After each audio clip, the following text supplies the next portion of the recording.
Hey, it's your man JHelix, back with episode number 6 of my little YouTube channel endeavor I'm working on right now. Full disclosure, this is the second time I've had to record this particular video because the first time, apparently this chair that I have, this studio chair, was squeaking as loud as my voice. The more animated I got, it was like, see? So I'm going to try to not do that this time because it ruined the fucking video. It was not a bad video. Anyway, so I am in the studio this week working on my next single. I've got a single called Breathe that's going to be out in a week, April 2nd, 2024. Yes! My song Breathe comes out, and it's kind of, for me as an artist, it's kind of the personal, I wouldn't say milestone, but marker. It's going to be a marker of a slight sound change I'm going to have that I've grown into as an artist. Anyone who knows me, and this would probably be a small amount of people, but anyone who knows me from my first project, No Lies, which came out back in 2007, I was pretty much primarily all electronic back then. I knew how to play the guitar a little bit from when I was young, but I never used it in songs because it wasn't confident enough. So all my music was done on synths and programmed in, and then I would lay vocals over them, and that was my sound. It was kind of, I guess, more like early 9 Inch Nails, when he wasn't really using a lot of guitars. It was mostly synth driven.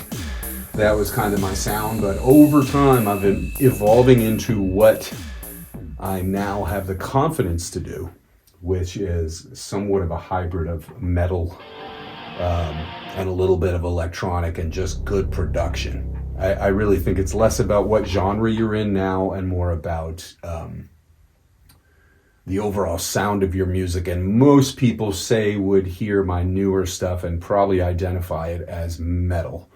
But metal in the way that maybe like Typo Negative is, where it's clearly metal and all that, but it's clearly also got synths in it and has that ethereal feel to it.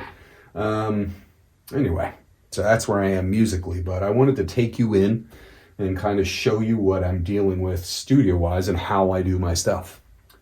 So this is my setup. I have a MacBook Pro with running Pro Tools, the newest version for now of Pro Tools Studio, which is not the giant version they have, which is HD that they use in the big studios. But this is kind of the home version. This is my desk setup. I've had this for 20 years or more. It came from Mars Music back when that was still around. Some of my old heads out there will know what that is. It was kind of like, I think it overlapped with Guitar Center a little, but Guitar Center kind of ended up eating the lunch of Mars Music eventually.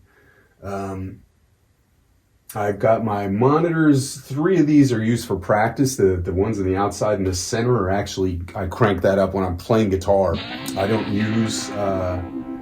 use guitar amps and stuff like that. I've never been a fan of the sound of guitar cabinets.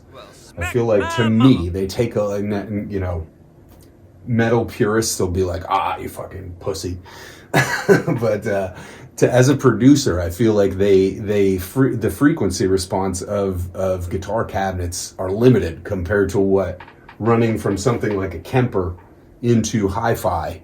You get a full spectrum, almost like a synthesizer, out of your guitar instead of like a kind of a punch window in the center of the frequency. But anyway, that's probably producer being picky type shit. So anyway, those are my practice speakers. These 2 used to be my primary mixing speakers. I do check my mixes on them, but to be honest, I'm primarily mixing in these Slate VSX headphones. I have the Founders Edition, which means I was probably in the first few thousand of them sold. That's my guess, because they were still pretty new when I got them. But these are something pretty crazy. I'm no Slate employee or Slate. They don't sponsor me or have paid for all my shit that I got that is Slate, and I only have a couple things from them. But check this out. This runs on my master channel, and these are headphones which if you know anything about mixing, historically, headphones are not, you should not be making crucial mix decisions on normal headphones. That's been understood in the engineering field for a long time. You don't make your masters in a set of headphones. You do them on a set of monitors in the right environment. But in this case, they've created a system where now they have mimicked, in the same way that synthesizers mimic and actually duplicate real piano sounds, say, or instrument sounds. So when you're playing modern keyboards sometimes and you have horns, those are actual horns you're hearing. They're not digitized horns. They've done that with this program, only they've done it with mixing environments. So as you can see, this is an actual studio that exists in real life that has been audio profiled, and it has 3 sets of monitors in it: near field, which are the center ones, midfield, which are those, and far field, which is the big ones. So like these would probably be midfields, and if I had a set of like giant Genelecs or something, those would be far fields. But anyway, this is one studio environment, one of the ones I like the best. But this is another one. So I have another studio with some, I think, Yamaha NS10s, although they don't make the names because I think there's probably copyright issues, trademark issues. But those look like NS10s, and they've got midfields and giant far fields. All this shit for me to try to obtain this, like if this was 1980, for me to try to, and they didn't have all this shit in the computer like they do now. This shit would be thousands of dollars. There's no way I could afford shit like this. Only labels could afford this. But now I have virtual environments that have been literally painstakingly profiled into these headphones so that, you know, I've never been in them, so I can't vouch that they're perfect, but they're so accurate in my opinion that when I'm done with a mix, say in this, and my mix sounds good, or at least, I mean, you're gonna have a favorite, you're gonna have a speaker you like the best, but if your mix sounds right on all these speakers, that means you've essentially virtually tested your mix on like 20 sets of fucking speakers, which is insane. No one has that ability other than virtually in most cases, unless they have, you know, bottomless amounts of money. So anyway, this just wanted to show you this program. So I almost exclusively mix in these anymore, and I will sometimes double check at the very end before mastering or post master. I will listen on my events, but it's so amazing that this program, that it's actually changed the way that I've mixed. Anyway, moving on. This chair is going to keep squeaking when I move. This is a slide out keyboard that I can use to control my many plugins that I have in this program. You know, I'm kind of caught to whether I want to be trying to talk to people who already know what I'm talking about or people who have no fucking clue.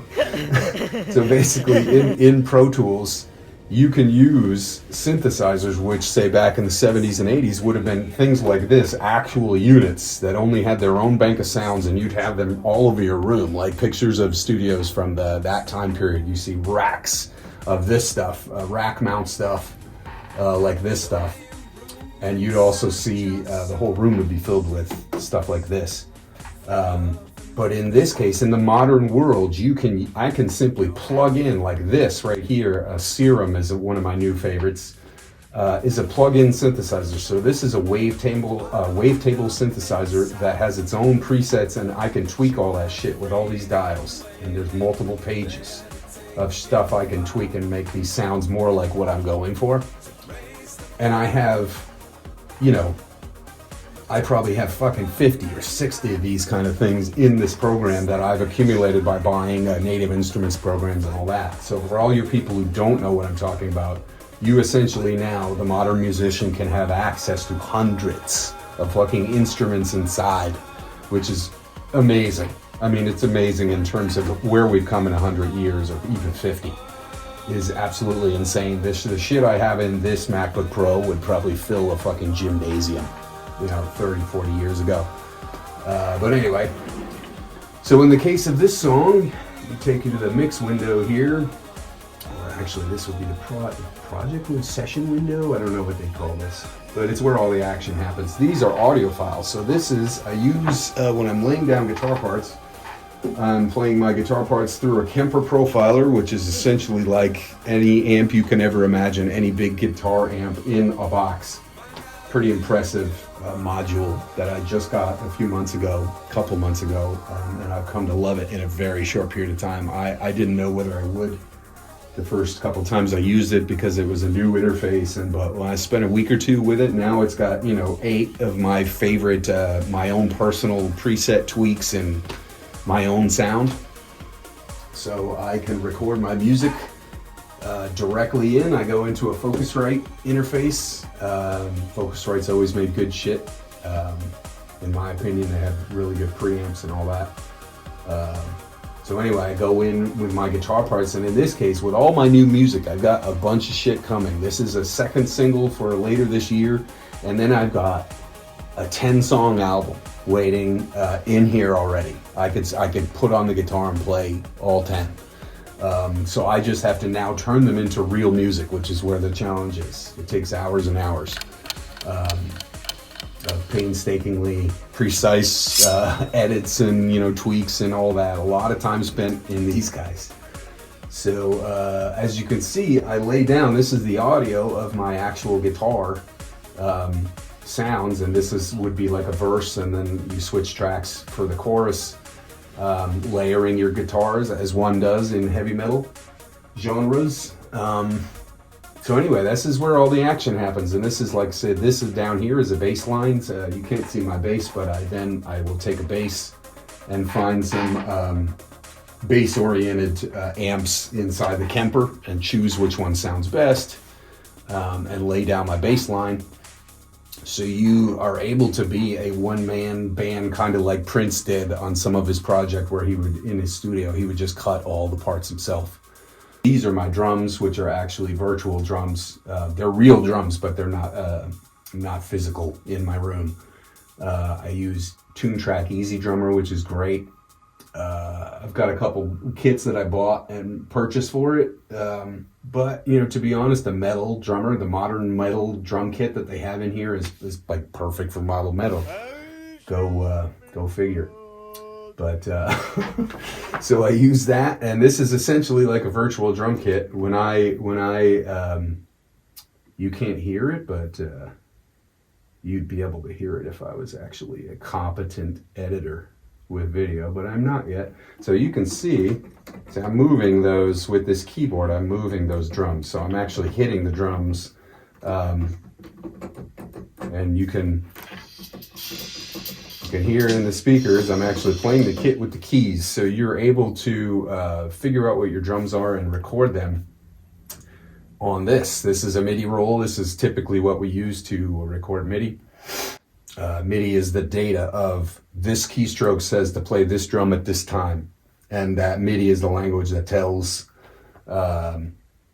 this DAW, which is Pro Tools, what to do and where. And this allows me to actually, so this is a note strike. This is a kick drum, and there's a snare in there. There's hi-hats. So anyway, that's how it's done. Drums are very expensive and hard to track in real life. Like, you better have some money, and you better have all day to be able to set your drums up right, to get ready for the recording. So in a lot of cases, especially bedroom musicians like me, they're using drum plugins, because it's just, we're talking even some professional acts use drum plugins when they're recording, because tracking actual drums is a nightmare. From what I've heard, never had to do it myself, but never want to. Anyway, so that's how it's done. I've rambled for quite a while. You kind of get an idea of what I'm doing. This is my little sort of environment where I spend hours laying down tracks. And it's kind of, until the mastering guy hears your mixes, you're kind of, other than if you have a couple trusted friends to bounce your songs off of to see if they sound good or whatever. Yeah, anyway, so this is where the action happens. Hope I didn't bore you to death. I'll see you next time.